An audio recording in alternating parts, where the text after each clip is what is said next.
Hello, I'm Michele Berman, and I'm a wax carving instructor at the 92nd Street Y Jewelry Center in New York City. I've been a jewelry wax carver professionally for over 30 years. Today, I'm going to demonstrate how to carve a very simple half-round band in carving wax. I will begin with an overview of what we will accomplish today and then go through the process step by step. First, I would like to explain to you what the lost wax casting process is.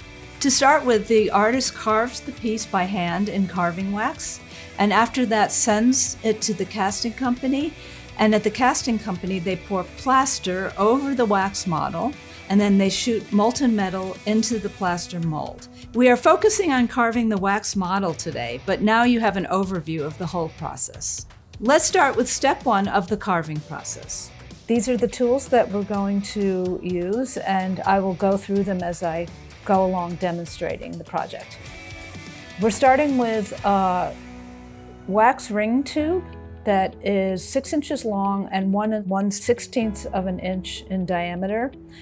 And these carving waxes come in different hardnesses, and the green is almost the hardest that they come, and that's what I'm going to be using today. The first thing we're going to do is square our tube in this square here, because if it's cockeyed in any way like this or this, then it's going to throw off all the measurements of your band, and your band is going to look cuckoo. So it's quite straight actually when it comes from the factory, but I'm just going to very, very slightly file it nice and flat. And what I'm using is the double-ended wax file. And I'm using the coarse side of the file, and I'm just going to very lightly file it, just to get it so that it squares very well in this square. We're going to score the width of the band around the end of the tube, and then we're going to saw it off. And we do that with a tool called dividers. We are going to measure 5 millimeters with our dividers, like that. And then, from the end where I sawed it off nice and clean, we are going to score the width of the band all the way around the tube. It's very important that you hold the dividers very firmly when you score around, because you don't want it to be all cuckoo. It's got to be a nice clean line. So I'm going to do that now. You can do a pretty deep score. You see I'm holding the dividers very firmly. I'm actually turning the ring tube. That works pretty well. Do it that way. And there it is. And the next step is to saw past the line that we scored, so we have our little ring ready to be filed. We use a special kind of wax, spiral wax saw blade. You have to make sure that when you put this wax saw blade in, that the teeth go down in the saw frame and they're toward you when you're working. So now we're going to saw off our band from the ring tube. And the way you do that is I'm going to say you start about 1.5 millimeters outside of your guideline. And you should never saw or file away your guidelines in the beginning. So the best way to saw this off is to you're actually cutting a groove about 1.5 millimeters away from your guideline, and you're kind of scoring the groove all the way around the ring tube. And then you have this groove here, and then you just keep following it all the way around until you saw it off.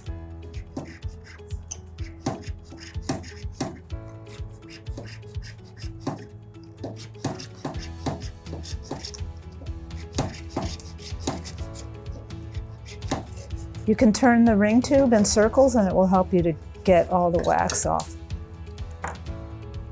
And there it is. Just be careful that you stay away from your guideline. It's very easy to chew into your guideline when you're sawing. As you see, I can still see the guideline. Try to saw it as straight as possible and don't chew into your guideline. Now the next step is to file the end where we sawed it off very, very straight. And we want to make sure that this will also square into our square nicely. If it's higher or lower on one side, it's going to throw off all your measurements of your band and it won't look clean.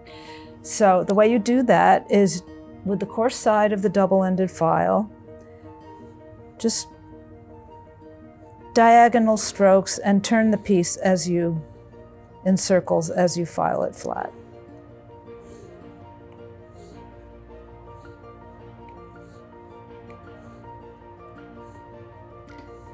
It is better to hold the file at a diagonal, pointing toward about 10:30 p.m. when you're filing it flat. If you go like this, you're never going to get a flat surface all across. You want to try to cover as much of the flat surface as you can in one stroke of the file. See, and I've gone right up to my guideline. Don't go past your guideline. And the next step is to size the ring with a ring sizer and our ring mandrel, which has size numbers on it. And we're going to make this ring about size 6.5. And the way you do it is you put the ring sizer in. Don't jam it in there because it's going to get all choppy and it will be uneven on the inside. So you have to do it incrementally, just a little at a time. And then you turn around and you do the same thing on the other side. So it's a little tight in the beginning, so maybe 3 revolutions, and then you keep turning it. And you will, as you do this, you will see that you're going to get closer to the ring size here, just about here. And as you do this, hold your ring tube nice and straight up and down. Do the other side.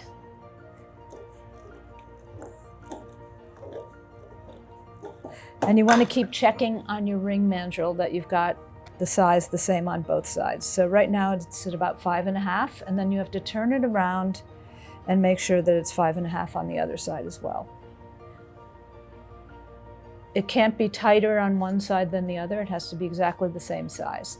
And the size of the ring will fall right in the middle of the ring. In other words, at 6.5 on the mandrel where we're headed toward, 6.5 should lie exactly in the middle of the band. So I'm going to keep on doing this until I get to the right size. I'm getting closer. Eventually you can probably do about 3 or 4 revolutions on each side, but just make sure you don't push it too far in. Just do it very gently and incrementally until you get close to the size, and keep checking with your mandrel. So right now we're at just about 6.25. Yep. I can do a tiny bit more. Okay, let's see.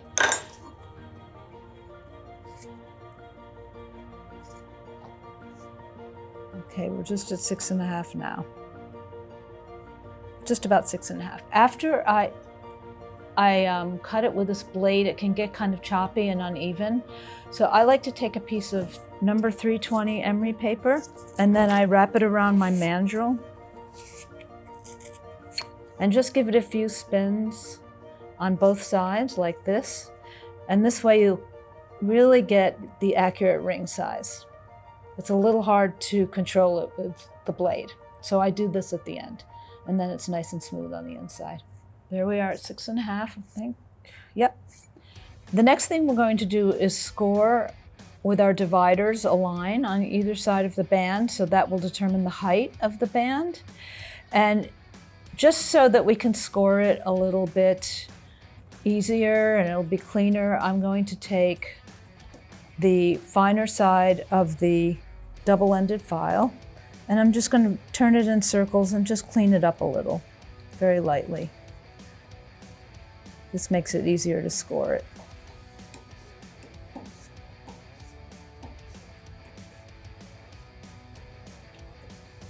Remember to always keep your file pointed toward around 10:30, file diagonally. It's the only way you're going to be able to file a straight, flat surface. You're never going to be able to do it this way.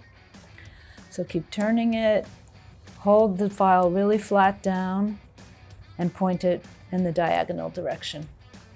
Okay, now we're going to score for the height of the band, and we're going to file down to the guideline that we've scored for the height. with the dividers, I've measured 2.5 millimeters on the ruler. And then we're going to score from the inside of the band, score the line for the height. So turn. Actually, it's better if you turn the wax if you can, and try to leave the dividers more stable. Now we're going to file it to the outside of the guideline. Remember, we don't want to take away our guidelines yet. Eventually you always do, but in the beginning it's best to keep them for as long as possible. So the next step is very important also because you will learn how to file a flat surface on a round tube. It's the same process. You use the coarse side of your double-ended file, and it's the same process. You point your file toward about 10:30 p.m. and you start to file. But as you make those long strokes, you want to turn the wax and go around and try to file the same amount evenly as you file around. Don't take away too much on one stroke and not enough on the other. Try to do it as evenly as possible. And the way you will know that is by seeing how far away you are from your guideline as you file. And in this case, I think it's better to not go like this. Sometimes you want to go back and forth, but most of the time, especially with flat surfaces, you just want to go in the forward direction. And I'm about the same distance on the other side. You have to check both sides. You don't want one side lower than the other. And then keep going.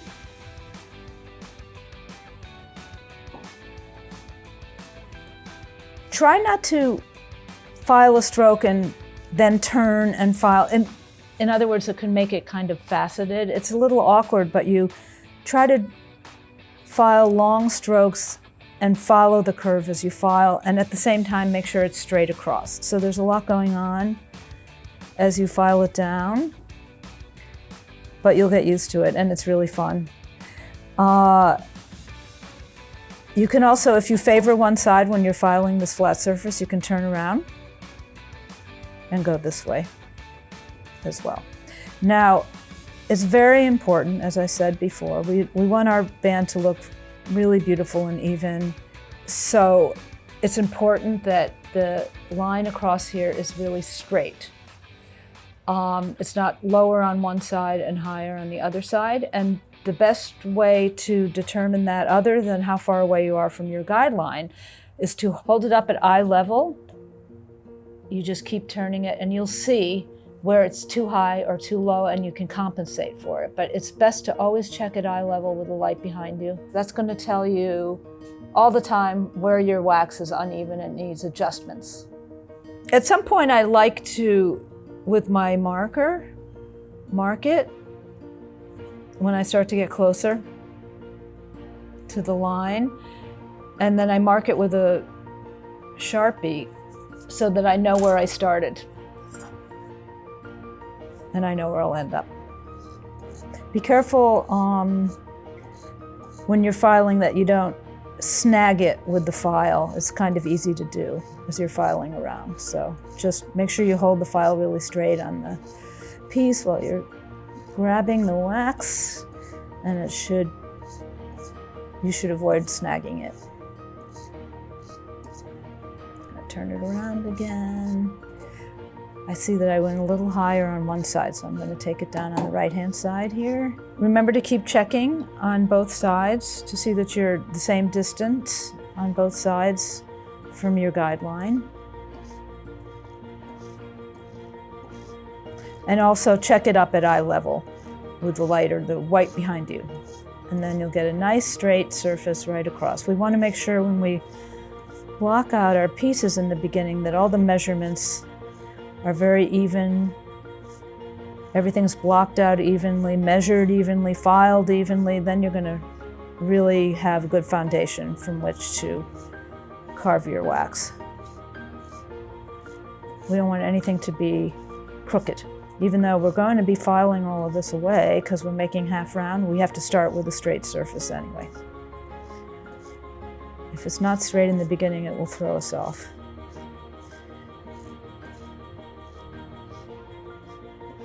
I'm going to turn it around. So I'm getting closer now to the guideline.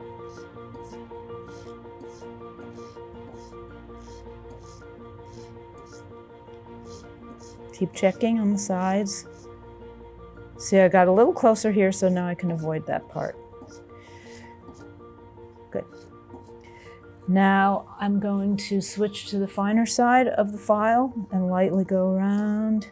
It's important to note that files come in different coarseness. 000, 0, those are the most coarse, and then it goes up to about 10, which is the finest. Then I'm going to switch to the Beret files to get a nice smooth surface. I'm going to start with my 00, which is the most coarse. And a Beret file is kind of triangular shaped like this, and it only has teeth on one side. And it's very important in wax carving. I use these all the time, especially my 00. I love it so much. Okay, so I'm going to start at my red line here. And very, very smoothly and carefully file it on the diagonal and turn the piece around as I file, follow the contour of the curve, at the same time filing it very straight across on the diagonal. Those are all the key things you need to know. And you just keep going and going until you really get close to your guideline. If you're a little bit far away in some spots, focus on those spots where you want to get closer so that you can get closer.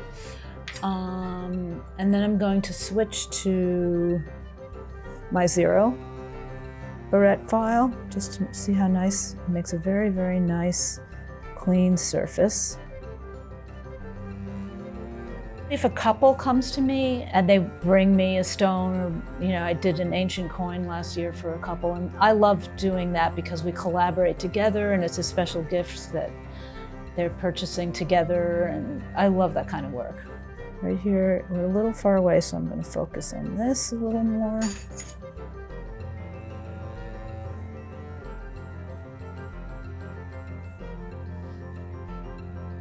Pretty good.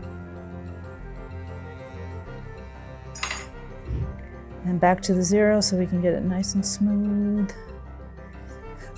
When you go to the finer files, you can see better what you're doing. The next step is to start to create the half round part of the band. And we're going to start by creating a very light line, center line all around the band on the top. And that's just a guideline for when we start to file the half round part. We want to try to keep that guideline for as long as possible, because you could file it half round too far and then it can be uneven. Some parts could be higher, some parts could be lower, but if you keep that center line for as long as possible, it should all be pretty even all the way around until you have to file it away. So the way you get a center line is you take your dividers and you approximate the center from one side with a little dot, and then you come in from the other side, and you just keep on making small adjustments with your dividers until you hit the center, the same dot from either side. So I think I got it now. And then I'm just going to score a light line all the way around.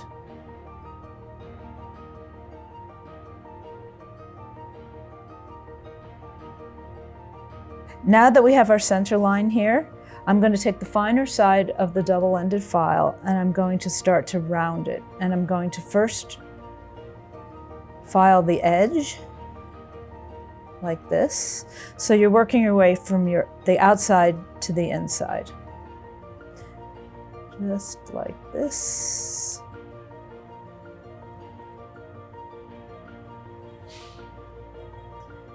And don't stop in the middle, go all the way around to make sure that you file it evenly every time you attack it. And then I'm going to turn around and do the same thing on the other side. So we still have our center line here, so that means that the height of it is still perfectly the same, 2.5 millimeter height. But if you don't have that line to guide you in the beginning, you can go too far, and then it's uneven.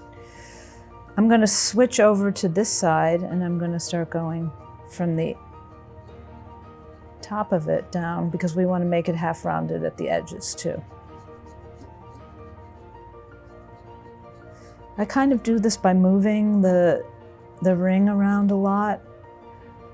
In this case, you can go back and forth with the file, because you're creating a rounded surface, not flat. So going back and forth with the file is helpful to get that rounded surface.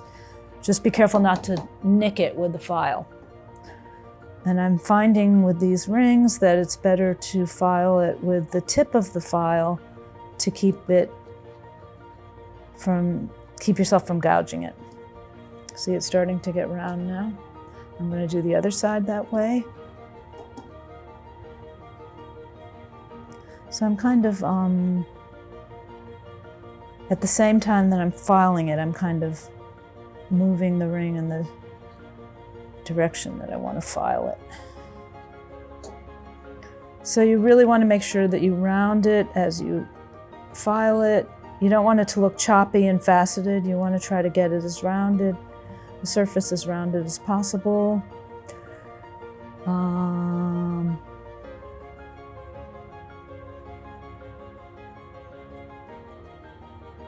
And do it very lightly. Don't really cut deeply, because then it won't look even. It won't be even, and you might gouge it.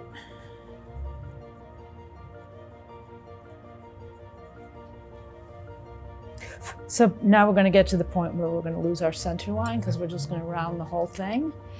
And I'm going to switch to, I kind of use a combination of a half round and what's called a 3-square file. The half round has a half round shape on one side, and it's got teeth on both sides. So I kind of use a combination of both of these to do the final rounding and taking down.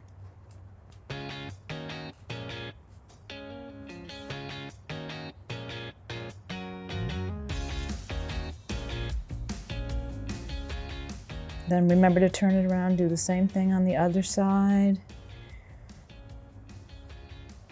And make sure that you get it all the way to the edge. It should go rounded all the way to the edge.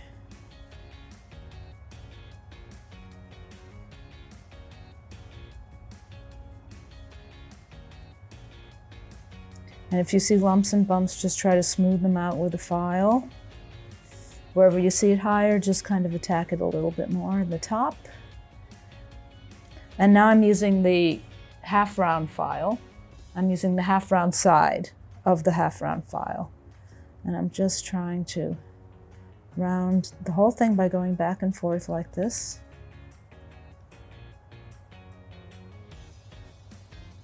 Turn it around, do the other side.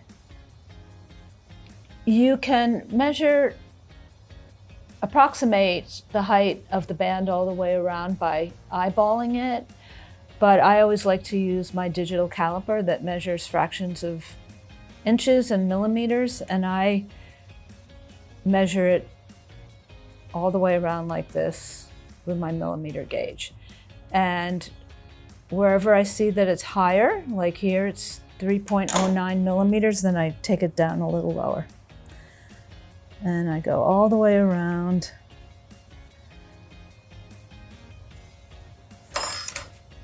And then you can always go back. Here it's 304, 302, so I'm going to take away more here. Until I bring it down to about 2.65, 2.7. Basically, you want it to be as high as what you're comfortable wearing. Some people don't like it very wide in between their fingers, and some people don't mind.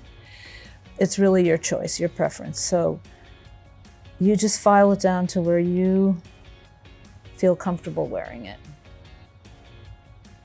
This works very well, the back side of the half round file. Turn it around so you don't favor one side. You want to make sure that the dome of the half round is very, very even. It's not flat on one side, or it should be a nice even curve like this file is.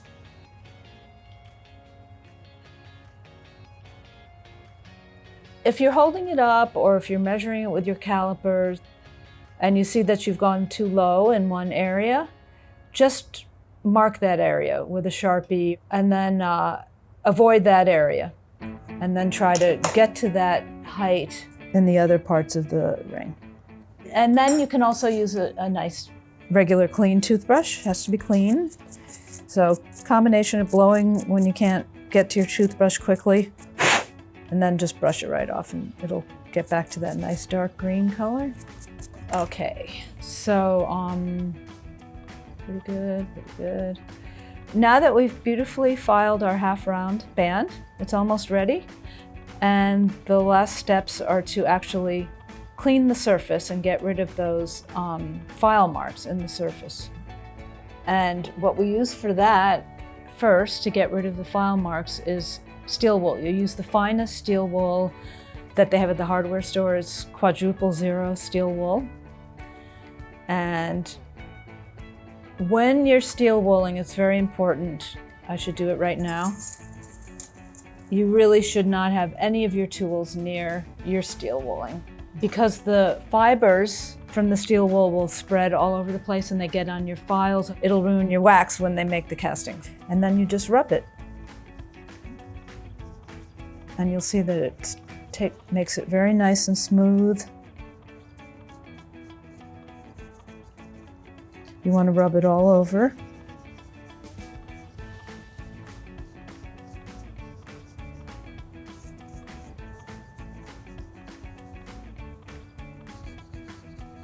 And you can really do it, give it some gusto. You can really go in there and rub really hard. The harder you rub it, the faster the job will go.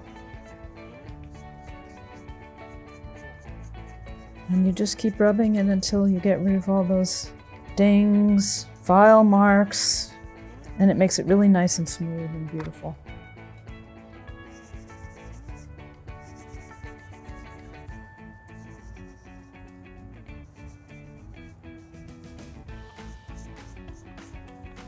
Go in different directions.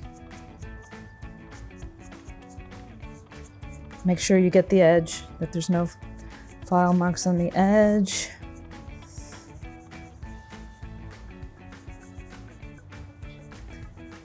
Be careful not to squeeze it while you're working on it like this because you could break your piece.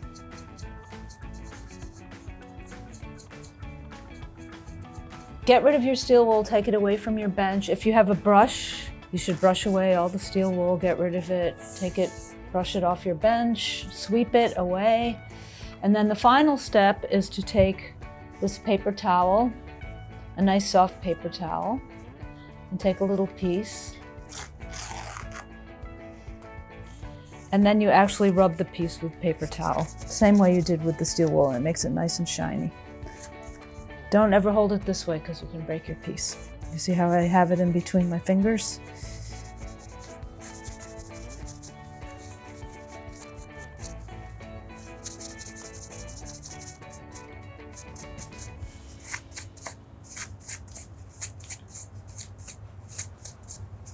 So here is a series of the band through the different stages until you get to the final wax, nice and shiny and beautiful. And we thought we would just show you this so you can see, you remember how you sawed it off, and then you filed it nice and clean and scored your guideline for the height, filed it down, half rounded it beautifully with all your different files and your wonderful technique, and ended up with this in the end. And this is the ring in silver after it's come back from the casters. So now we're going to take our silver casting and clean it up. And this is very quick. It'll be a fast process. First, this is called a sprue, and this is actually in the wax when they make the casting. They have a stick here of wax. After they melt it out, they inject the metal. So the metal's actually going through this and then it's going all the way around and it's creating your casting. But the sprue has to go. So first we start by sawing off the sprue. And we are going to saw it off with a different kind of saw blade. It's not a wax blade, it's not a spiral blade. This is just a regular metalsmith's saw blade for sawing metal. Now I'm going to saw off the sprue here, and you want to make sure that you don't dig into the top surface of your band while you're sawing. So you kind of have to follow the contour of the band while you're sawing.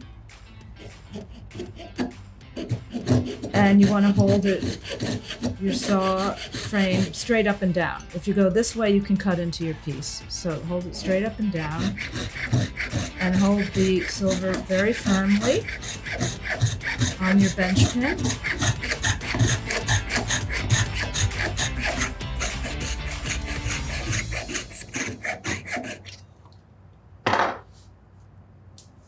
And then you take a metal file. You never want to use the same files for metal as you do for wax. You don't want to get metal shards into your wax carving, so this is a separate file I use for metal.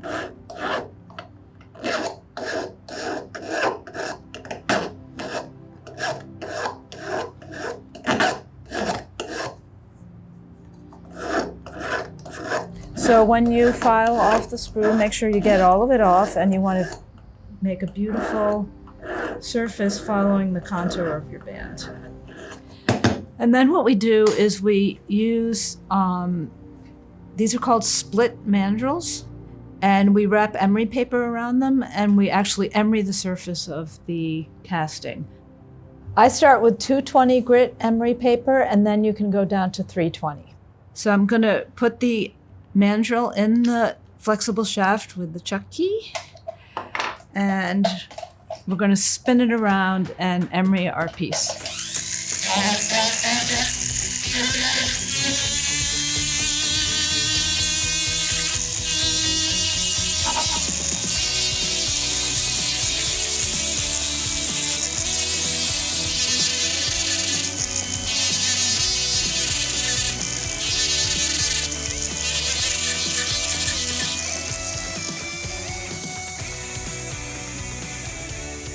You have your piece cast in metal. Thank you so much for joining us today. For more information about our classes here at the Y, please check out 92ny.org.